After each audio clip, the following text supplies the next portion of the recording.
नमस्कार दोस्तों, हाजिर हैं आज एक और नई कहानी के साथ। कहानी है, अगर मनुष्य मुश्किल परिस्थितियों का सामना करके आगे बढ़ता है, आने वाला उसका समय सुखमय बन जाता है।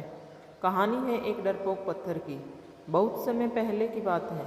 एक गांव में एक मूर्तिकार रहता था। उसे एक मूर्ति बनाने के लिए पत्थर की आवश्यकता थी। वह पत्थर खोजने के लिए जंगल में चला गया।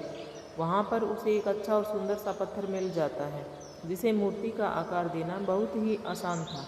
वह इस पत्थर को देखकर खुश हो जाता है और उस पत्थर को उठाकर अपने साथ अपने घर ले जाने लगता है। जब वह रास्ते में आ रहा होता है तो उसे एक और पत्थर मिल जाता है। मूर्तिकार उस पत्थर को भी अपने साथ ले जाता है। मूर्तिकार दोनों पत्थर को घर ले जाता है और अपनी औजारों से पत्थर को मूर्ति का आकार देने लगता है। जैसे ही वह पत्थर पर चोट मारता है, पत्थर कहने लगता है कि मुझे छोड़ दो, इससे मुझे दर्द हो रहा है। तुम किसी और पत्थर की मूर्ति बना लो। अगर तुम मेरे ऊपर ज़्यादा चोट मारोगे तो मैं टूटकर बिखर जाऊंगा। पत्थर की यह बात सुनकर मूर्तिकार को उस पर दया आ जाती है और वह उस पत्थर को छोड़ देता है और दूसरे पत्थर की मूर्ति बनाने लग जाता है। यह पत्थर कुछ नहीं बोला और कुछ ही समय में मूर्तिकार इस पत्थर को एक भगवान की मूर्ति में बदल देता है। भगवान की मूर्ति बनने के बाद गांव वाले उस मूर्ति को लेने के लिए आते हैं।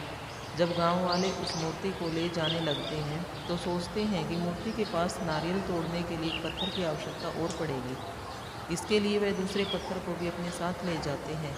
गांव वालों ने मूर्ति को मंदिर में रख दिया और उस मूर्ति के नीचे पत्थर को भी रख दिया। जब भी मंदिर में लोग पूजा करने के लिए आते तो वह मूर्ति पर दूध चढ़ाते, फूलों की माला डालते और नीचे रखे पत्थर पर नारियल को फोड़ते थे। इससे पत्थर बहुत परेशान होता था। जब भी लोग उस पर नारियल फोड़ते थे, उसको दर्द होता था। इस पर वह मूर्ति बने पत्थर से बोलता है कि तुम तो बहुत ही आराम से लोगों तुम्हें दूध का स्नान कराते हैं, तुम्हें लड्डू का भोग लगाते हैं और मेरी किस्मत तो बहुत ही खराब है। इस बात पर मूर्ति वाले पत्थर ने जवाब दिया, मूर्तिकार तो तुम्हें मूर्ति बनाना चाहता था, लेकिन तुमने दर्द की वजह से इनकार कर दिया।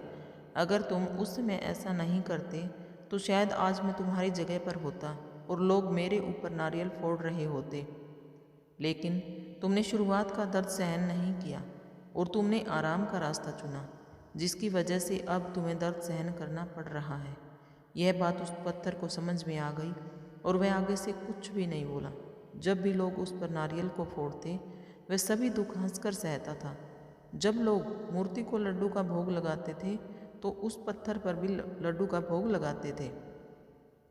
इस कहानी से हमें शिक्षा मिलती है कि हमें कभी भी किसी भी कठिन से कठिन परिस्थितियों में घबराना नहीं चाहिए, क्योंकि शुरुआत में हमारे जीवन में कठिनाइयाँ आती हैं, लेकिन बाद में सब कुछ ठीक हो जाता है।